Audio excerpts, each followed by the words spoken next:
Apparently, the plague is where a lot of research points to as a starting point in the decline of the grief rituals in the West. Bull's urine is used to clean the body before tools. I mean, that's taking the piss. It's It's a death sentence.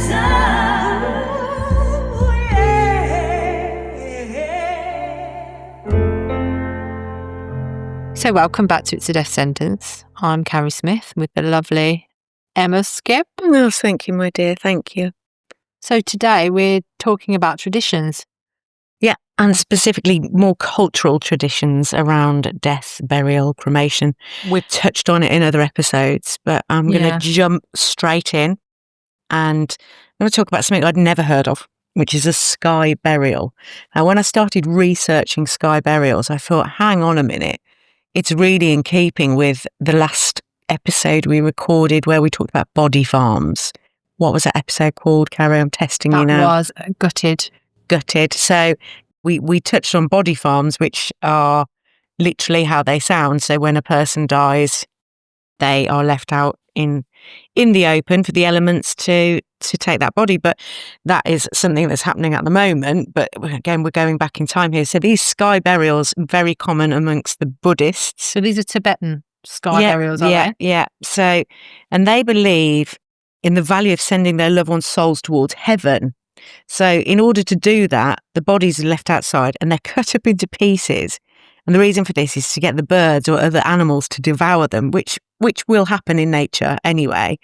But it serves a dual purpose of eliminating the now empty vessel of the body, if you like, and allowing the soul to depart, but whilst also embracing the circle of life and giving sustenance to the animals. Now, how in keeping is that with the body farms? And also my own views about sending your body back to the earth, whether that is through burial or cremation or whatever, this is how I choose to explain the circle of life to my own children. Yeah, that's quite a Buddhist philosophy, isn't it? Yeah, I mean, a lot of their philosophy is pretty good, really. So I really, really thought that was very interesting. So they view death as like a transition. Yeah.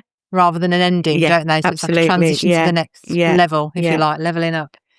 And then I found this, and this is about Madagascar, and they've got something they call Dancing with the Dead, which I have seen. I have seen this. The imagery that it invokes is interesting, isn't it? But they open the tombs of their dead every few years. They rewrap them in fresh clothes, and each time the dead gets wrapped in these fresh wrappings, they also get a fresh dance near the tomb, and music is played, and the ritual, it's translated as turning of the bones. It's meant to speed up decomposition. So again, there's a real practicality here. I've heard of that turning of the bones. Turning of the bones, yeah. So it's to speed up decomposition, but also to push the spirit of the dead toward the afterlife. So you've all got these two things at play there, haven't you, in both sky burial and this Dancing with the Dead, which is, getting that body to decompose whilst kind of looking after it. And then that brought me on to something which we've touched on before, which is a water burial. Now, I'd never heard of it before, and I think we interviewed Sophie Kirkwood of Winston's Wish. We interviewed her about her charity and the work she does there. But when we asked her about her own wishes for her own death, she talked to us about a sea burial. And we were like, oh, I didn't know this was a thing. Is that the same as a water burial? Well, in many cultures, especially the Nordic countries, they've embraced these rituals and the choice of the dead, from laying out coffins on the tops of cliffs faced toward the water to actually use the water as a burial ground. Some of the bodies are adrift in death ships. Oh, wow. So they set them off in these death ships, either along a river or send them out into the ocean, giving the bodies back to the gods or places most valued by the people of the area. I mean, that makes sense for the Nordic countries. And that's similar because the Tibetan sky burials, like, I read something about the body going back to nature. It was seen as like the last act of gratitude or something. And again, this Dancing with the Dead, they want to send the spirit towards the afterlife. It's all, these are different cultures with this sort of running similar thread. Agenda. Yeah.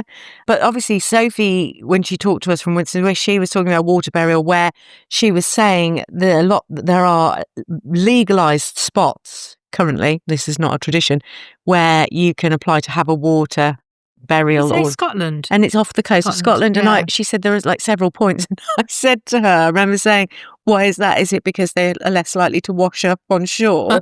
And she said, no. It was to do with Navy bases. Oh, okay. Is that what it was?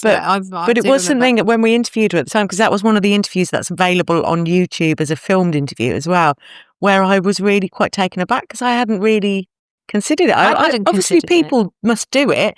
I mean, many, many years ago when people on long voyages on ships, there wouldn't have really been any options, would there? I've heard of ashes being scattered at sea. Yeah. But I didn't even know it was an option, to be honest. I hadn't even thought about it. And when she said, I don't want to be buried or cremated, I was like, oh. And then she gave us that option. It was interesting.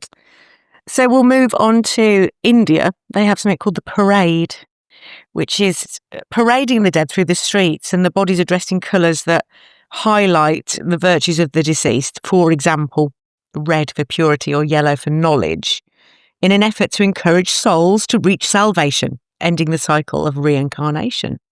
The bodies are sprinkled with water from the Ganges River and cremated in the town's main cremation grounds. But again, what we've got here is it's all based in the soul, isn't it? So there's this physical act of what we do with the bodies, and a lot of this is very celebratory. All 3 or 4 of these that we've read so far is very much celebratory, and then trying to get the soul to move on as quick as possible. Yeah. But this is interesting because, of course, they generally believe in reincarnation, but this is ending the cycle of reincarnation. So is that when they've had enough of their past life? See you later. Sorry, I've had enough now. And this one, I'm just going to go back to the sky burial thing. So there's something called the Tower of Silence. I'll give that to my husband.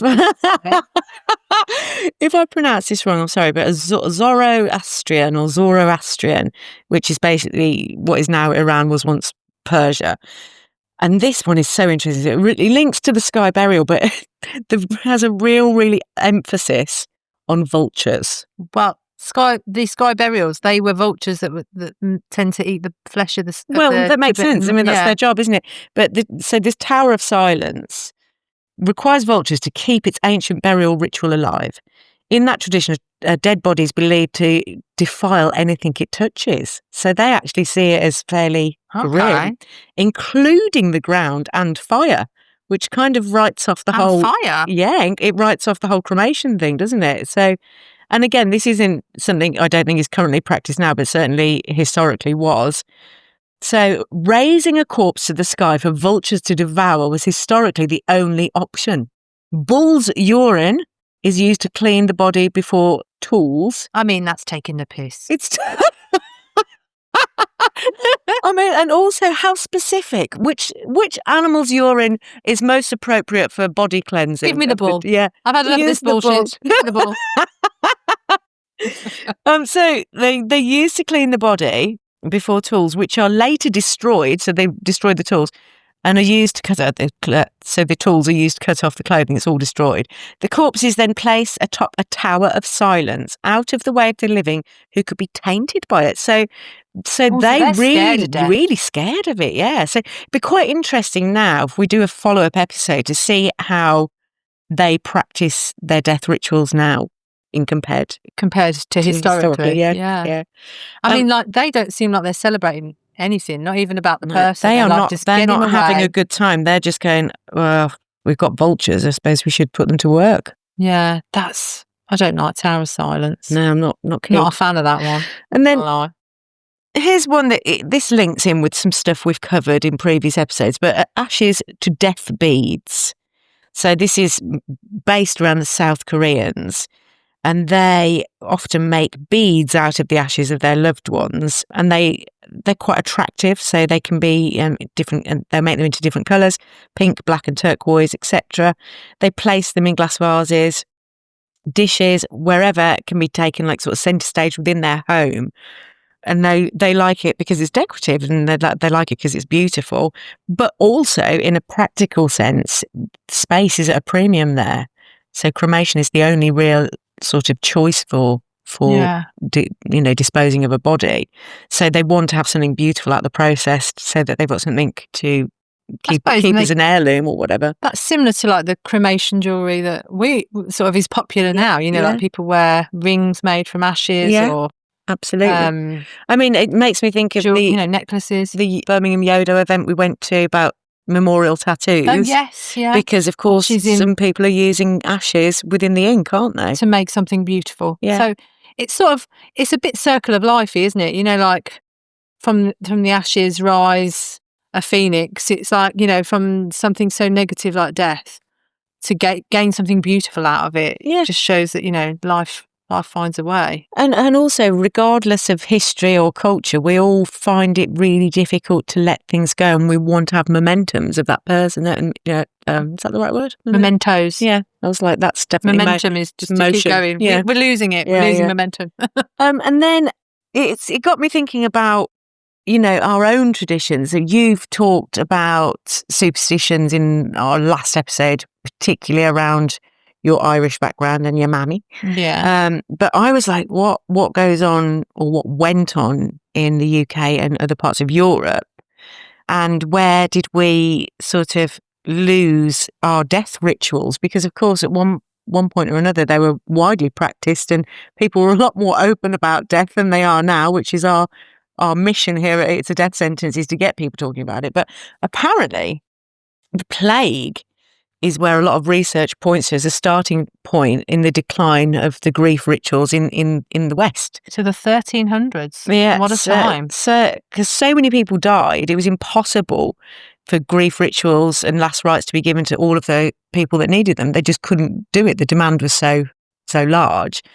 And they also, and this really does make sense, because if you think about where medicine and science was at that time, people were worried about tending to those bodies in case they got the plague themselves. Yeah.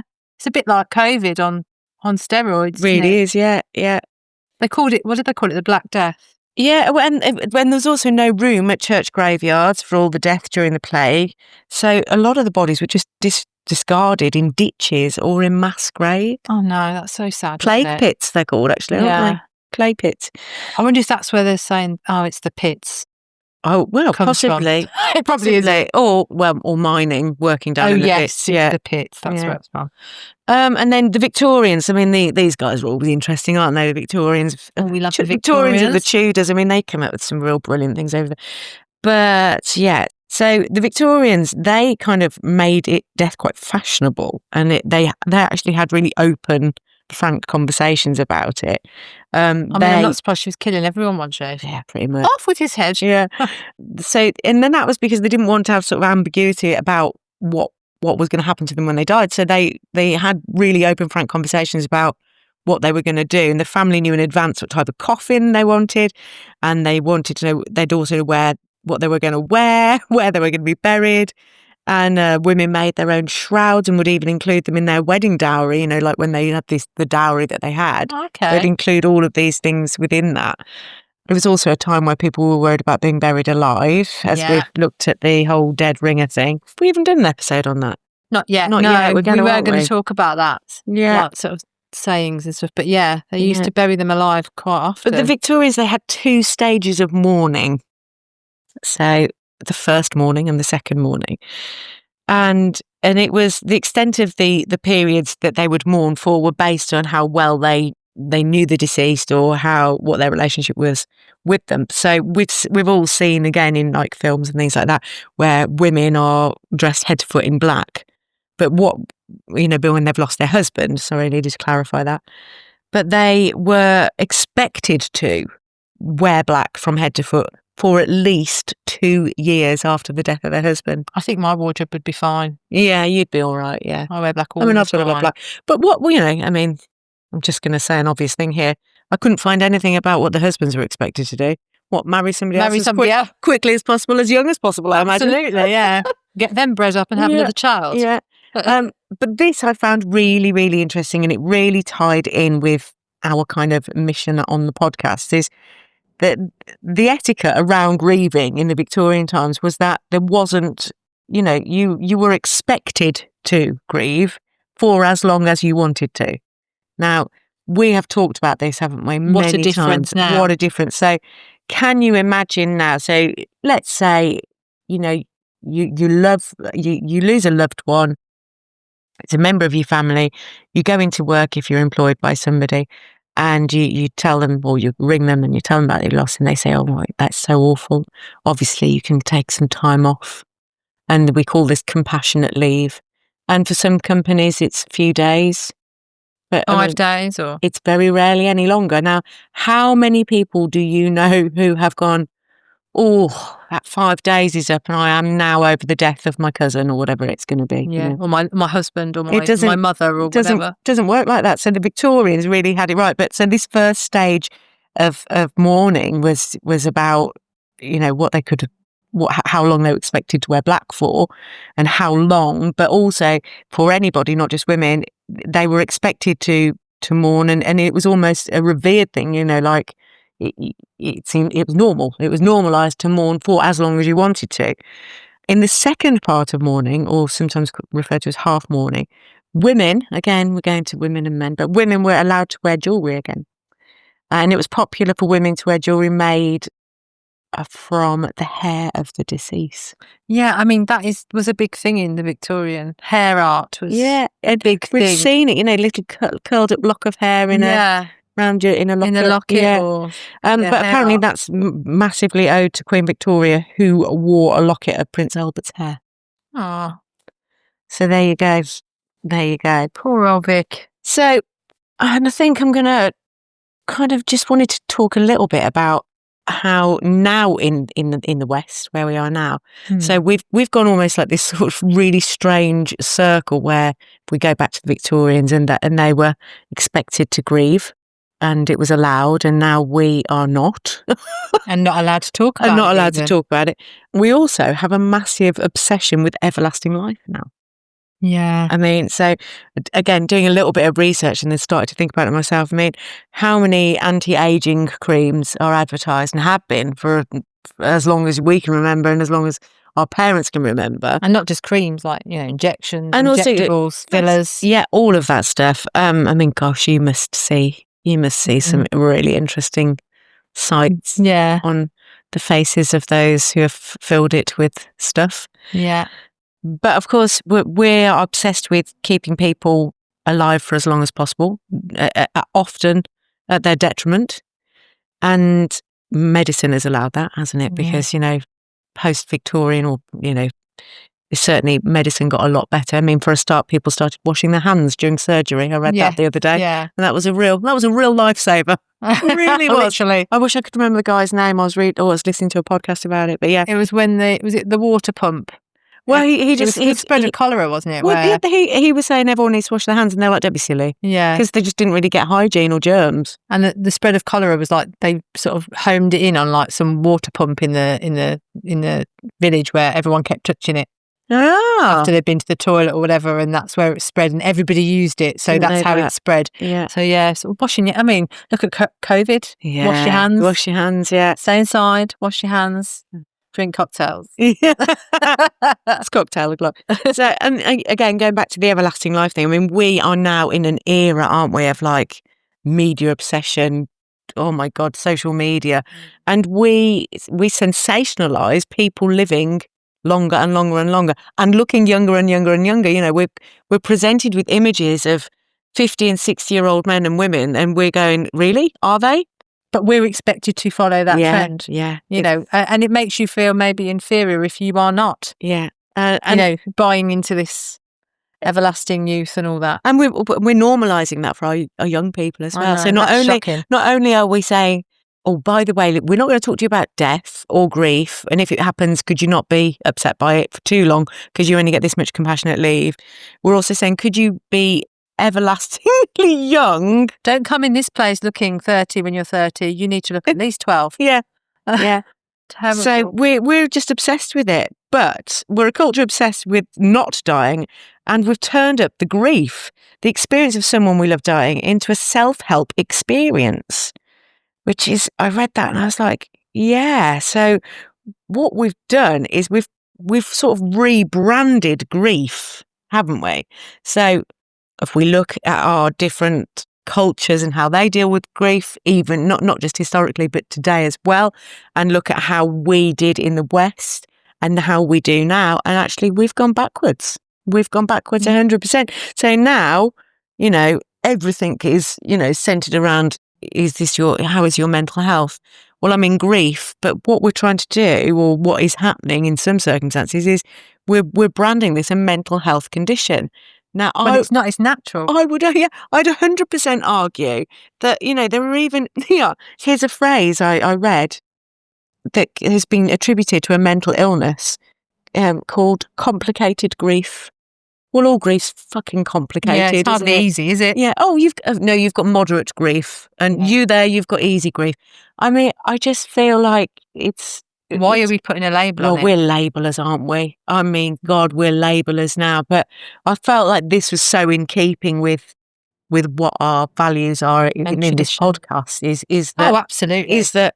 No, I'd say to everybody that it is not a mental health crisis. Grief is grief, and it is normal. And it's normal, and it doesn't have a shelf life. It goes on, and so forever. It really does. So, and that's kind of what I think I'm going to close with today. I just want to talk about keeping in that sort of modern day tradition. Yeah, that like a wake. Yeah. So wakes, I think we touched on it previously when we were talking about Irish superstitions and things like that. And how they used to stay. We're not sure if everybody actually knows what it means. Yeah, and they used to stay with the body to make sure that it didn't wake up, and that was the wake. The 3 days. It used to be traditional that they stay with them for 3 days, and on the third day they were buried. So in Ireland, that would be. Can I ask a question here? Yeah. To you as an APT. On day 1, 2, and 3, do they start to smell? I'm really obsessed by this. I know I ask you all the time, but it's very difficult. They would look very dead, wouldn't they? They would look dead. They might start to smell. It would all be dependent on what they had going on, what health conditions they had, what condition they were in, whether it was warm, whether it was cold. There's lots of factors at play. Right. But they probably would be starting to stink. And that's, people used to put flowers on the coffin, and that would be to hide the smells. Of course. A bit like the Tudors wearing the pomander, was it called? Because they stunk. Smelly. So, yeah. Smelly vagina. Yeah. Or whatever. Goes ahead and says that. I don't think it was just that they said. I think they smelled generally. Just smelled in general. Yeah.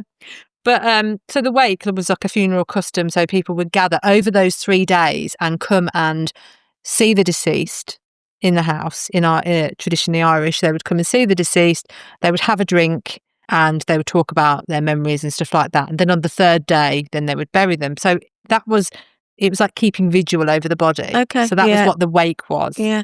It was before the burial. So in modern day wake, come now, we don't. No need for large refrigerators there, was there? No, they just bang them in the dining room on the chairs. But don't forget to kick them over. Yeah, kick them over when you're done. But now, obviously, a modern sort of version of that is the party after the burial. So they don't have anything really before. Isn't it strange that we still refer to it as the wake? It's so interesting, isn't it? There's absolutely, completely nothing to do with its origins. Yeah. So it's strange, isn't it? But the only thing I find that is quite similar to Irish traditions are Jamaican traditions. So they've got some sort of. You said before there's quite a lot of crossover, isn't there? There is quite a lot of crossover, and sort of with how am I going to word it? Like values and things like that. Mm-hmm. A lot of Jamaican and Irish values and things like that are quite similar. So it's not just traditions and stuff they do. Some of the values are as well. But Jamaican traditions, death traditions, there's something called 9 nights. Right, okay. So 9 nights or they call it a setup. It takes place on the 9th night of the person passing away, and it's a celebration of life. So it's maybe. Do you remember the lady we interviewed for Yodo? She's writing a book on the death of 9 nights. Yes, she had to change. She had to change what the topic was. Yeah, she was writing a book on it, and that should be out soon. Yeah. And forgive me, I can't remember her name off the top of my head. But she was writing. We'll pop it in the notes. Yeah, she was writing a book about the tradition dying out, really, because a lot of people in this country maybe are born here, so they might not necessarily carry on the traditions that they've had before. So the 9 nights was presumably because they stayed with the body for 9 nights, was it? It wasn't. They had like I think they call it a dead house, where you could go and visit the family and stuff. They didn't necessarily keep the body there. Really went for literal kind of wording, didn't they? Yeah. So you could go and see the family. Yeah. But then on the 9th night was the 9 nights was the celebration. So historically, the tradition was linked to a belief in something called duppies. Duppies? Yeah, which is like spirits. Okay. And they thought that they would, the spirits were thought to linger after death. And the 9-night celebration was believed to help the duppy find its way, similar to the sky burials, find its way so that it wouldn't haunt the living. It just fascinates me, Carrie, that every single culture we look at, every single one, we are always assisting the soul somewhere. Yeah. So many people don't believe in it. And so many people don't believe in it. And yet here we are, like, as a race, as the human race, historically, and miles apart, not knowing each other's practices, all trying to assist a soul on its way. Crazy. Really interesting. Do you know what? I said I was going to finish, but I've forgotten something I wanted to ask you, because I read something and this was so interesting. So this is Native America. So we touched earlier on Queen Victoria carrying a lock of hair, but they will often, or did, sorry, we're going back again. So these are like rituals and rites, ceremonies, etc. They'll have a lock of hair from the departed person and they'll take it and they'll burn it over sweet grass to purify it. It's then wrapped in a piece of sacred buck skin, so like an animal skin, and the sacred pipe was smoked. Okay. It was put in the pipe. Mm-hmm. Yes. So the buckskin bundle, called the soul bundle, was kept in a special place in the teepee or in the soul's keeper, usually a relative. So would you smoke the hair of somebody you've lost? That's my question. Would it get me high? I don't think so.